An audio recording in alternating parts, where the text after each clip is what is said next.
আসসালামু আলাইকুম first year students, সবাই নিশ্চয়ই ভালো আছো। আমি আজকে পড়াবো ক্রোমোজোমের গঠন। তোমাদের জন্য খুব ইম্পর্টেন্ট ক্রোমোজোমের গঠন। দেখো, চিত্র আমরা দেখতে পাচ্ছি।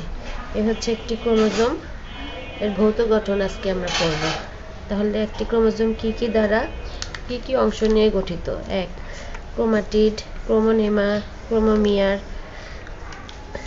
তারপর সেন্ট্রোমিয়ার, বাহু, কাইনেটোফোর, গৌণ সংকোচন বা সেকেন্ডারি কুঞ্চন, স্যাটেলাইট, ম্যাট্রিক্স ও প্যালিকল এবং টেলোমিয়ার। এই অংশ নিয়ে একটি ক্রোমোজোম গঠিত হয়। তো সবার আগে জানি যে ক্রোমোজোম বলতে কি বুঝো। দেখো, ক্রোমোজোম হচ্ছে এই যে বৈশিষ্ট্যগুলো আমি লিখে রেখেছি, এই বৈশিষ্ট্যগুলোকে জোড়া দিলে যে সংজ্ঞাটা আসে সেটাই হচ্ছে ক্রোমোজোমের সংজ্ঞা। দেখো, ইউক্যারিওটিক কোষের নিউক্লিয়াসে অবস্থিত এবং স্বপ্রজননশীল,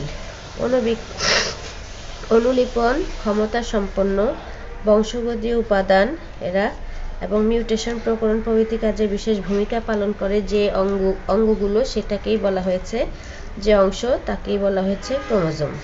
তাহলে ক্রোমোজোমের বৈশিষ্ট্য কি? এরা ইউক্যারিওটিক কোষের নিউক্লিয়াসে থাকবে, স্বপ্রজননশীল হবে, অনুলিপন ক্ষমতা সম্পন্ন হবে, এরা হচ্ছে বংশগতীয় উপাদান এবং মিউটেশন, প্রকরণ প্রভৃতি বিশেষ কাজে ভূমিকা রাখবে। এরাই হচ্ছে ক্রোমোজোম। এবার আসো ক্রোমোজোমের ভৌত গঠন, যেটা চিত্রের মাধ্যমে দেখে দেখে আমরা পড়ব। দেখো, প্রথমত আসি ক্রোমাটিড। ক্রোমাটিড হচ্ছে কোষ বিভাজনের মেটাফেজ দশায় প্রতিটি ক্রোমোজোম লম্বালম্বিভাবে যে দুটি অংশে বিভক্ত হয় তাদেরকে বলা হয় ক্রোমাটিড। এই ক্রোমাটিডগুলি প্রতিটি ক্রোমোজোমের সমান ও সমান্তরালভাবে এক জোড়া ক্রোমাটিড গঠন করে। ক্রোমাটিড দুটি সেন্ট্রোমিয়ার দ্বারা একটি নির্দিষ্ট বিন্দুতে যুক্ত থাকে, এই হচ্ছে সেন্ট্রোমিয়ার। এই হচ্ছে একটা ক্রোমাটিড। দেখো, এইভাবে এই একটা ক্রোমোজোম লম্বালম্বিভাবে এরকম দুইটি ভাগে বিভক্ত হয়। এই অর্ধেক, এই পাশের যে অংশটা সেটাকে বলা হয়েছে একটি ক্রোমাটিড, আর এই পাশের অংশটা হচ্ছে আরেকটি ক্রোমাটিড। মোট কথা, একটি ক্রোমোজোম সেন্ট্রোমিয়ার বরাবর লম্বালম্বিভাবে বিভক্ত হয়ে দুটি ক্রোমাটিড গঠন করে। এরপরে হচ্ছে ক্রোমোনেমা। প্রতিটি ক্রোমাটিড অনুদৈর্ঘ্যভাবে এক বা একাধিক সূক্ষ্ম ক্রোমাটিন তন্তু দ্বারা গঠিত। সূক্ষ্ম ক্রোমাটিন তন্তু দ্বারা গঠিত এই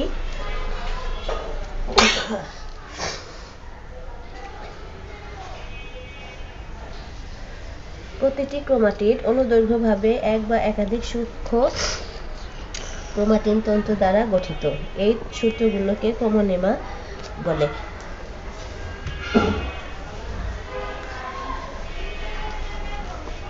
তারপরে হচ্ছে ক্রোমোমিয়ার।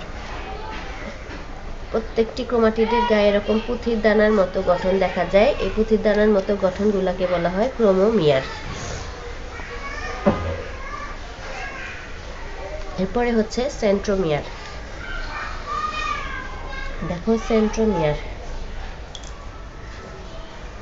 ক্রোমোজোমের মাঝখানে হতে পারে, যে কোনো এক জায়গায় হতে পারে। যেরকম ঘন গোলাকার যে বস্তুটি দেখা যায় বা যে গঠনটি দেখা যায় সেটাকে বলা হয়েছে সেন্ট্রোমিয়ার। এই সেন্ট্রোমিয়ার। তারপরে হচ্ছে বাহু। দেখো, সেন্ট্রোমিয়ারের দুই পাশে ক্রোমোজোমের যে অংশ দেখা যায় এই অংশ দুটোকে বলা হয়েছে বাহু। তারপরে হচ্ছে কাইনেটোফোর। দেখো, সেন্ট্রোমিয়ারের দুই পাশে এরকম গোলাকার, প্রতিটি সেন্ট্রোমিয়ারের পাশে প্রোটিন নির্মিত গোলাকার চাকতির মতো একটি গাঠনিক অংশ দেখা যায়। এই যে সেন্ট্রোমিয়ারের দুই পাশে গোলাকার চাকতির মতো প্রোটিন দ্বারা তৈরি একটি অংশ দেখা যায়, সেগুলোকে বলা হয় কাইনেটোফোর। তারপরে হচ্ছে গৌণ সংকোচন মানে সেকেন্ডারি কুঞ্চন।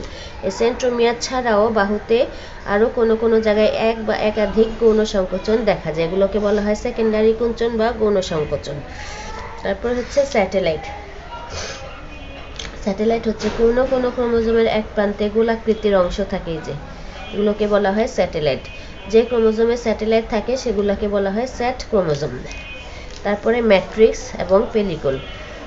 কোনো কোনো বিজ্ঞানীদের মতে একটি আবরণ দ্বারা গঠিত থাকে ক্রোমোজোম, এগুলোকে বলা হয় পেলিকল, এবং ভিতরে যে ধাত্র থাকে অর্ধতরল জেলির মতো থকথকে সেগুলোকে বলা হয় ম্যাট্রিক্স।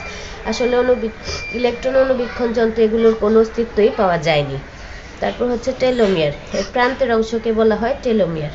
আশা করি বুঝতে পেরেছি। আজকে এতটুকু। আল্লাহ হাফেজ।